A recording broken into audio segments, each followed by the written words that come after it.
Atomic Habits, perubahan kecil yang memberikan hasil luar biasa, oleh James Clear, bab 14, bagaimana menjadikan kebiasaan baik tak terhindarkan dan kebiasaan buruk mustahil. Pada musim panas 1830, Victor Hugo merasa mustahil memenuhi tengah yang telah ditentukan.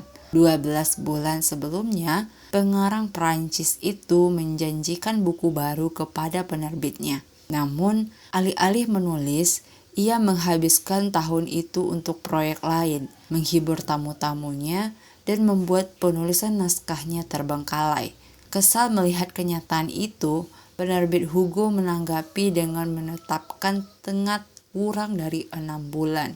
Buku itu harus selesai pada Februari 1831. Hugo meracik rencana yang ganjil untuk memerangi kecenderungan menunda kewajiban. Ia mengumpulkan semua pakaian dan menyuruh asistennya menyimpan semua itu di sebuah koper besar. Tidak ada yang tersisa kecuali sehelai syal besar. Karena tidak memiliki baju yang pantas untuk pergi ke luar rumah, ia tetap di rumah kerjanya dan menulis habis-habisan selama musim gugur dan musim dingin 1830. The Hunchback of Notre Dame terbit 2 minggu lebih awal pada 14 Januari 31. Terkadang kesuksesan itu hampir seperti menjadikan kebiasaan-kebiasaan baik sebagai sesuatu yang mudah dan kebiasaan-kebiasaan buruk sebagai sesuatu yang sulit. Ini kebalikan dari hukum ketiga perilaku, menjadikannya sulit. Jika terus-menerus mengalami kesulitan dalam mewujudkan rencana-rencana Anda bisa mengambil contoh dari Victor Hugo dan menjadikan kebiasaan-kebiasaan buruk lebih sulit dengan menciptakan sesuatu yang oleh psikolog disebut alat penjaga komitmen. Alat penjaga komitmen adalah pilihan yang Anda buat saat ini untuk mengendalikan aksi-aksi Anda pada masa mendatang. Ini cara untuk menelikung perilaku di masa mendatang, membuat Anda hanya menjalankan kebiasaan baik dan membatasi Anda dari kebiasaan buruk. Ketika Victor Hugo menjauhkan pakaian resminya supaya bisa berfokus menulis, ia menciptakan alat penjaga komitmen. Ada banyak cara untuk membuat alat penjaga komitmen. Anda dapat mengurangi makan berlebih dengan membeli bahan makanan dalam kemasan kecil, bukan kemasan besar. Anda dapat secara sukarela memasukkan diri ke daftar orang terlarang di situs judi online agar tidak dapat masuk ke situs itu di masa mendatang. Saya bahkan pernah mendengar atlet yang harus mengatur berat badan untuk ikut dalam kompetensi memilih meninggalkan dompet di rumah selama seminggu sebelum penimbangan supaya tidak tergoda untuk membeli makanan cepat saji. Contoh lain, teman saya yang juga sesama pakar kebiasaan Nir-El membeli outlet timer, yaitu alat pengatur waktu yang dipasang di antara router internet dan colokan listrik. Pada pukul 22 tiap hari, outlet timer itu memutuskan aliran listrik ke router. Ketika internet menghilang, semua orang tahu itu waktunya berangkat tidur. Alat penjaga komitmen bermanfaat karena memungkinkan Anda mengambil keuntungan dari tujuan-tujuan baik sebelumnya Anda berisiko jatuh ke dalam godaan. Setiap kali berusaha mengurangi asupan kalori misalnya, saya akan meminta pelayan mengambil separuh dari jatah saya sebelum disajikan. Kalau saya menunggu sampai pesanan datang lalu berkata pada diri sendiri, aku hanya akan makan setengahnya, itu tidak akan pernah menghasilkan. Yang penting adalah mengubah tugas sehingga diperlukan upaya lebih banyak untuk menyimpang dari kebiasaan baik daripada untuk memulainya. Bila merasa termotivasi untuk mempertahankan bentuk tubuh, daftarkan diri Anda ke latihan yoga dan datanglah sebelum latihan dimulai. Jika berhasrat sekali untuk memulai bisnis, hubungi pengusaha yang Anda hormati dan minta jadwal untuk berkonsultasi. Ketika tiba waktunya beraksi, cara satu-satunya untuk mangkir adalah membatalkan pertemuan yang memerlukan upaya dan mungkin mengharuskan Anda kehilangan uang. Alat penjaga komitmen memperbesar peluang Anda akan melakukan hal yang benar di masa mendatang dengan membuat kebiasaan-kebiasaan buruk sulit terwujud pada masa sekarang. Bagaimanapun, kita bisa berusaha lebih baik lagi. Kita bisa menjadikan kebiasaan-kebiasaan baik terhindarkan dan kebiasaan-kebiasaan buruk mustahil. Subbab cara mengotomasikan kebiasaan dan tidak pernah memikirkannya lagi. John Henry Patterson dilahirkan di Dayton, Ohio pada 1844. Ia menghabiskan masa kanak-kanak melakukan kewajiban di pertanian keluarga dan pengrajinan ayahnya. Setelah bersekolah di Dartmouth, Patterson kembali ke Ohio dan membuka toko perbekalan kecil untuk pekerja tambang. Keahliannya peluang yang bagus. Tokonya hampir tidak mempunyai saingan dan pembelinya stabil. Tapi pendapatannya tak kunjung membaik. Belakangan Patterson mendapati karyawan-karyawan mencuri. Pada pertengahan 1800-an, pencurian oleh karyawan adalah masalah yang umum. Bukti pembayaran disimpan di laci terbuka dan dapat dengan mudah diubah atau dihilangkan. Tidak ada kamera video untuk memantau perilaku dan tidak ada perangkat lunak untuk melacak transaksi. Kecuali Anda dapat mengawasi karyawan setiap saat sepanjang hari atau melakukan semua transaksi sendiri. Mencegah pencurian adalah sesuatu yang sulit. Waktu berusaha memecahkan kesulitannya. Patterson tak sengaja melihat iklan untuk temuan baru yang disebut Ritty Incorporated Kasir, alat yang dirancang oleh orang yang juga tinggal di Dayton bernama James Ritty. Alat itu adalah mesin kasir pertama. Mesin itu secara otomatis mengunci laci sehingga uang dan bukti bayar tetap berada di dalam setelah tiap transaksi. Patterson membeli 2, masing-masing seharga $50.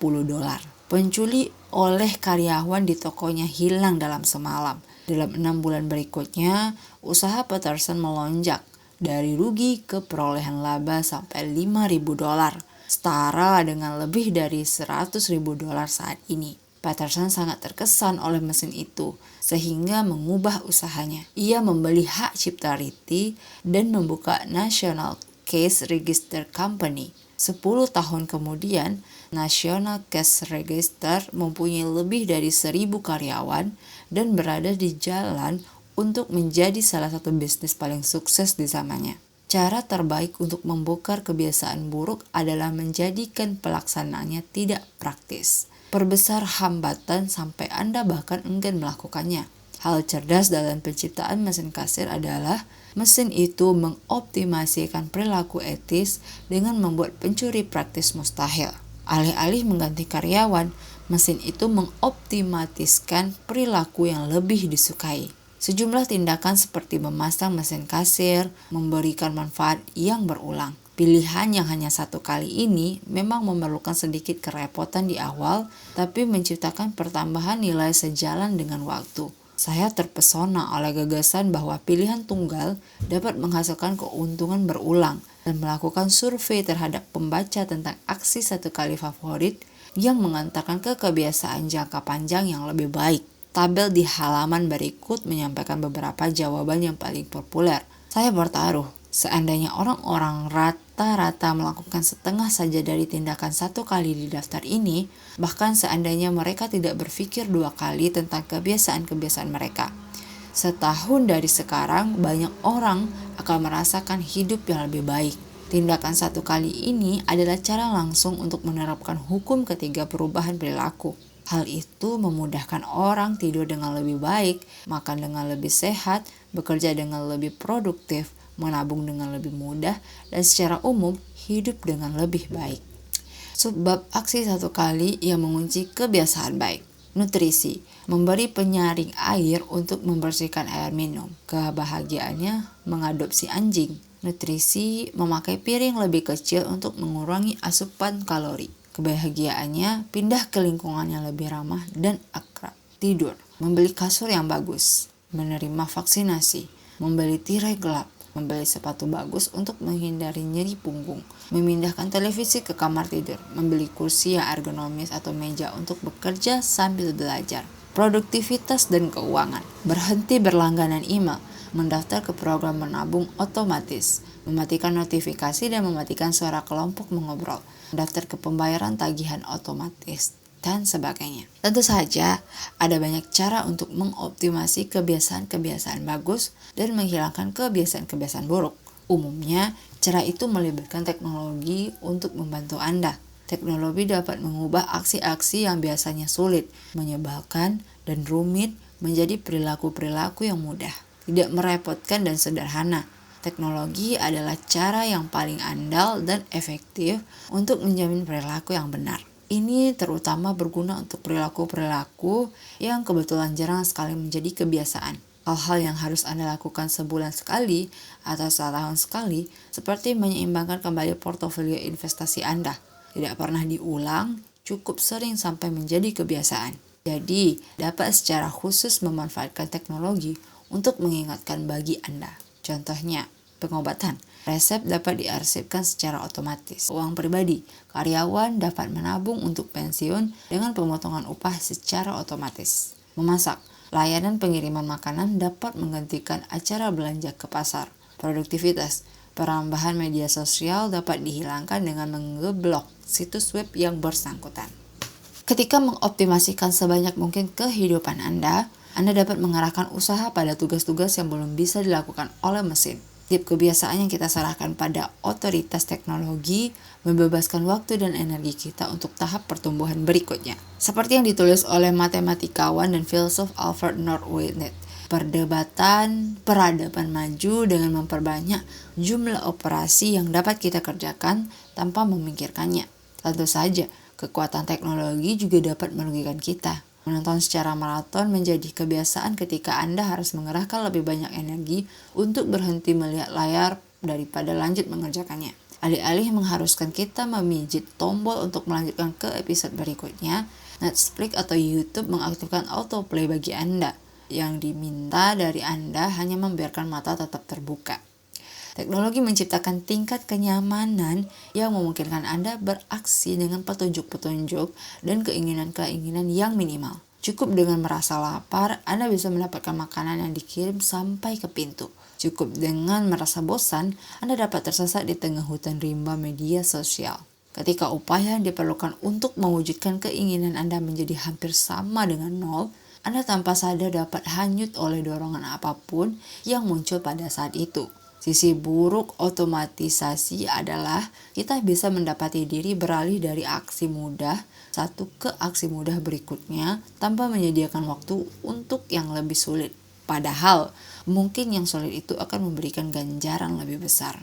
Anda seringkali tanpa sadar merasakan ketergantungan yang sangat besar terhadap media sosial ketika sistem itu sedang mati. Itu karena ketika merasa bosan, meski hanya sepersekian detik, Anda langsung mengambil ponsel.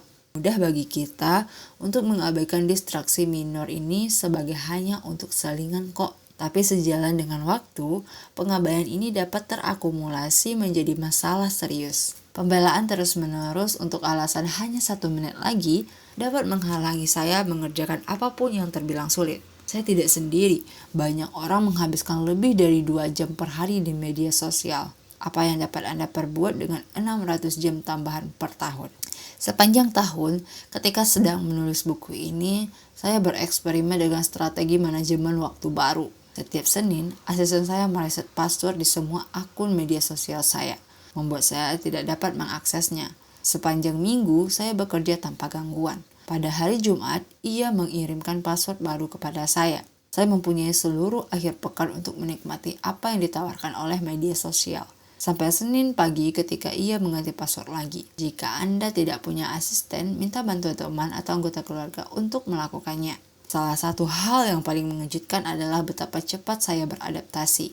Dalam pekan pertama membebaskan diri dari media sosial, saya sadar bahwa saya tidak perlu memeriksa ponsel sesering sebelumnya. Dan saya yakin tidak perlu melakukannya tiap hari. Sebelumnya, hal itu begitu mudah sehingga menjadi pilihan utama atau default. Begitu kebiasaan buruk saya menjadi mustahil, saya mendapati sesungguhnya saya memang memiliki motivasi untuk melakukan hal-hal yang lebih bermakna. Setelah menghilangkan godaan mental dari lingkungan saya, maka makanan yang sehat menjadi jauh lebih mudah bagi saya.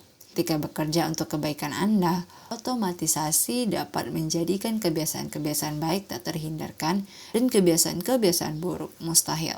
Ini cara yang paling baik untuk mengunci perilaku di masa mendatang, alih-alih mengandalkan kekuatan kemauan pada setiap saat. Dengan memanfaatkan alat penjaga komitmen, keputusan satu kali yang strategis, dan teknologi, Anda dapat menciptakan lingkungan yang terhindarkan, ruang tempat kebiasaan-kebiasaan baik tidak hanya sesuatu yang Anda harapkan, tapi juga yang secara virtual terjadi. Ringkasan bab, kebalikan hukum ketiga perubahan perilaku adalah menjadikannya sulit. Alat penjaga komitmen adalah pilihan pada masa sekarang yang mengunci perilaku lebih baik di masa mendatang. Cara terbaik untuk mengunci perilaku di masa mendatang adalah mengoptimalkan kebiasaan-kebiasaan Anda. Pilihan satu kali seperti membeli kasur yang lebih bermutu atau mendaftar ke program tabungan otomatis adalah aksi tunggal yang mengoptimasikan kebiasaan-kebiasaan di masa mendatang dan meningkatkan ganjaran sejalan dengan waktu. Menggunakan teknologi untuk mengoptimalisasikan kebiasaan adalah cara yang paling andalan efektif untuk menjamin perilaku yang benar.